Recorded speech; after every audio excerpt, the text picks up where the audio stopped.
Welcome everyone. In this video, I will show you how to use a feature of the iPhone that will allow you to record your screen. If you have an Android device, you should be able to do the same thing. However, I do not own any other device and cannot make a video like this. In this video, you will learn how to get access to the recorder, how to actually record, and then we'll talk about some ways that you can use this in the classroom. So to get started, if you've never used the record feature, the first thing you'll want to do is go to Settings, and then you go to the Control Center, Customize Controls, and then you'll notice in the Include section, if you've been using this, you probably already have it there, and if not, you look under More Controls, and you could press the plus sign to put the screen recording feature into your Control Center. And now we'll go back and now we'll access the Control Center. So from the bottom of your iPhone screen, swipe up and you'll notice that there's a blinking red button. Normally this will just be a white circle and inside of it would be a solid white circle, and that's how it will look before you press record. Now once you press it, you'll see what you see right now. I'll swipe down to get back to my screen. You'll notice at the top that there's a red bar, and that means that the recording is taking place. And from here, you just need to figure out, well, what do I want to do with this? So right now, you know how to get access to the recorder. You know how to start the recorder. And now we'll talk about, well, what can you do with it? There are a few things that you can do, but as long as you try to be creative, you can figure out other uses of it. One use might be to show students how to use a particular app that you want to use in your class.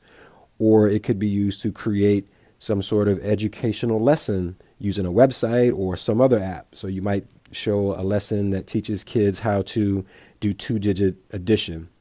And there are different apps that you might want to use that are interactive that let you create this interactive experience for the learner. So what I'll show you real quick is just how to use Flipboard. And Flipboard is an app that I use to access different types of content. And it gives you, and it's free. And you notice I have these different headings up top. One of them is educational technology, then I have a general technology, and I look at these daily to find stuff that might pop up to give me information about what's going on, what teachers are doing in different parts of the country or around the world. And I'm in this What's Your Passion part just to show you this is how you would add different things that you want to know about. For example, if I click on computer science, now that will be part of my magazines now, and information about computer science will show up. Let me click on virtual reality, and I'll click done. And now, if you look at the top,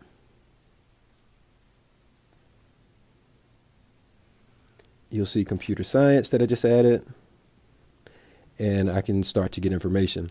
So what I do on a daily basis, for example, is click on educational technology, and I scroll through to find interesting content that may be useful to a teacher. For example, this one about finding and citing online images is critical to the classroom because we want to teach students to use content in an appropriate way so that you don't just do Google searches, find what you want to find, and then use it however you want.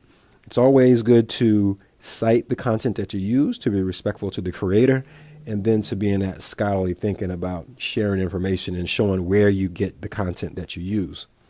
And from here, I can share it to Twitter. So if you look at the bottom, you'll see a little icon beside to the left of the heart that looks like a square with a little arrow. If I press this, it'll give me some options to share. And I'm on Twitter, so I'll go to my Twitter account. If you want to follow me on Twitter, my Twitter name is @DDS568. And then from here, I can just quick tweet. And now I went to my community, and people can access that content if they want to take a look at it. And so that's one thing that you can do. And then, of course, there's other apps on here. If you want to teach kids how to make movies, you can show them how to use iMovie. Or if you find other apps that are educational, you can create lessons or you can show them how to use it. That's a good thing to do. For example, there are plenty of VR apps that you can do. There's a physics app here that you see on my screen in the very bottom left corner. But so those are just some of the ideas, but you can get creative with what you do. And the last thing I'll leave you with is if you want to earn some extra credit, you can download the free app called Class Dojo. Learn something basic about Class Dojo and then create your own video like I'm doing right now. send it to one of the places that we talked about.